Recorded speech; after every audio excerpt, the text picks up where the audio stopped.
Почитувани, поминаа 30 месеци од владењето на Дарко Каевски во Агенцијата за млади и спорт.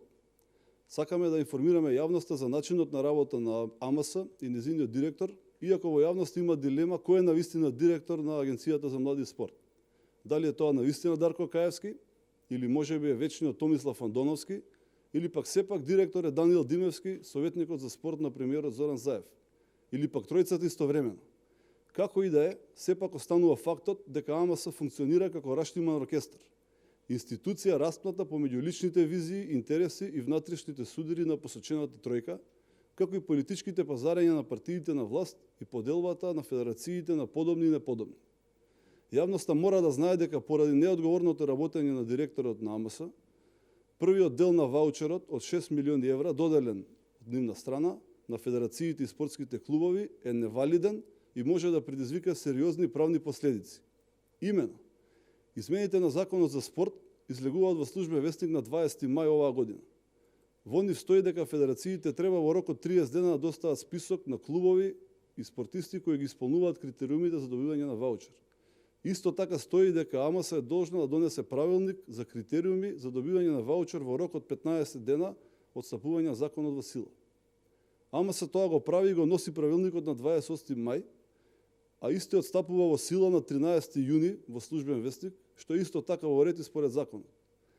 Она што не е во ред и огромен проблем е тоа што Агенцијата за млади и спорт ги доделила ваучерите на националните спортски федерации на 29 мај, а на клубовите на 5 јуни, кога критериумите се уште не се објавени во Службен вестник и не се стапени на сила. Со тоа, првата транша на ваучерите е ништовна и неважечка. Кој ќе одговара за ова? Знае ли Дарко Каевски што направил и во каква ситуација ги донесе федерациите и клубовите?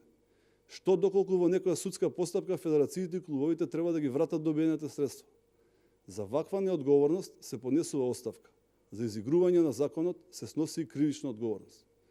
На почеток на овој месец се додели и дополнителни 4 милиони евра под огромен притисок на јавност и спортските субјекти, кои беа оставени речиси цела година без основ за финансирање поради неработењето на агенцијата и на одговорните за спорт во Македонија. Овој пат од страна на комисијата во чиј состав е и Даниел Димевски. И додека ново формираната комисија за спорт на СДСМ предводена од Наумче Мојсовски прави анализи за потребите на спортот во Македонија и се залага за политиката подалеку од спортот, а Дарко Каевски се шета по Америка, Даниел Димевски неофицијално ги обедини сите можни функции во спортот. Останува уште да го заземе претседателското место во Македонскиот олимписки комитет. И по распределбата на дополнителниот ваучер одредени федерации не добија ниту денар. Во 2019 година Фудбалската федерација нема добија ниту денар. Исто како и Пливачката федерација и уште неколку други помали федерации, ИДЖЕ и други заслужни спортисти. По кој критериум се изоставени овие федерации спортисти? Но тоа не го спречува директорот на АМС да продолжи со самовелието во делот на поделба на средствата од буџетот. АМС веќе подолго време не може или не сака да стави ред во пливањето. Спорт кој е од особено значење за државата и огромен број на млади спортисти. Заради тоа ниту еден пливач нема добиено стипендија од проектот Млади спортски надежи. Од документите што ќе ги презентирам се гледа дека всушност и нема две федерации, туку има само една пливачка федерација, она на Александар Филипчев. Централниот регистар е јасен во своето тврдење за тоа. Ова е и причината зошто ниедна федерација нема добиено ниту денар од АМС. Но, според сајтот openfinance.gov.mk, во периодот од 4 декември минатата година до 4 декември оваа година, Градскиот пливачки сојуз има добиено 6 милиони 148 илјади денари или 100 илјади евра.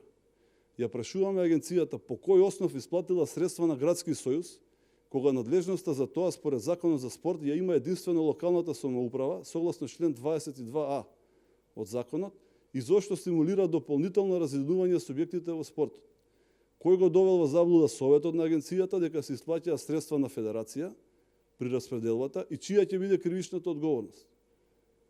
Според истиот сајт, Агенцијата за млади и спорт во 2018 година му исплатила 4 милиони денари на Македонскиот олимписки комитет за Медитеранските игри во Тарагона. Иако нема решение за вршење дејност спорт, па според тоа и нема право на користење на истите. За тоа сведечи и преписката помеѓу АМС и МОК, која што ја имаме во печатена форма овде. Ве прашуваме, Дали МОК го испочитувал рокот од 90 дена да се прилагоди на законот и ако не, дали ги вратил средствата кон агенцијата, онака како што се обврзал. Ако средствата не се вратени, прашуваме кој ќе сноси одговорност и во овој случај. Подсетуваме дека одговорноста за овие действија е кривична според член 353 од КЗК. Ви благодарам.